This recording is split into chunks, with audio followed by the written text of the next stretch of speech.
Hello, I'm David Chaston with 90 at 9, brought to you by interest.co.nz. This week, get everything you need to know in 90 seconds at 9 o'clock, with news of another Aussie bank caught taking advantage of its clients.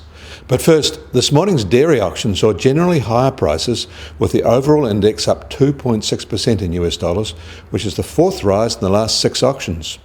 In New Zealand dollars, prices advanced 4.3%, their biggest rise since October 2015. The overall index is now back to levels we last saw in early January. Still, despite this rise, there is little to suggest farm-gate milk prices can be raised significantly. And just 18,100 tonnes were sold. Volumes were the lowest offered and sold since 2011. But remember, Fonterra sells by far the most of its production through other direct channels. The purpose of the auction is just to set transparent prices for all those sales. In the US, there is more evidence prices are rising. Today's CPI data shows that energy prices took a big jump in the month. However, food prices remain low, and the index without food and energy rose 2.1%, as markets expected. But now the low oil prices pretty much moved through the system, and we may start seeing good headline price rises. The same will be true for New Zealand, but starting later in the year. Today's American data has markets expecting the Fed to use this as a reason to raise its benchmark interest rate.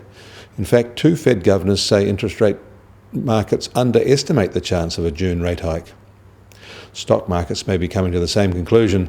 They are all down on Wall Street today in fear of the consequences. And that is despite good industrial production data from the Fed and good capacity utilisation data as well. In Australia, HSBC has been forced to repay some of its clients. A review of its files found client investment goals in some files were closely aligned to the features of the products being advised on. This case follows the rate rigging cases and is compounding the calls for an official inquiry into bank behaviour and sales culture. In New York, the benchmark US Treasury 10 yield is unchanged today at 1.74%. The oil price is marginally higher, with the US benchmark now just over $48 a barrel and the Brent benchmark just over $49 a barrel.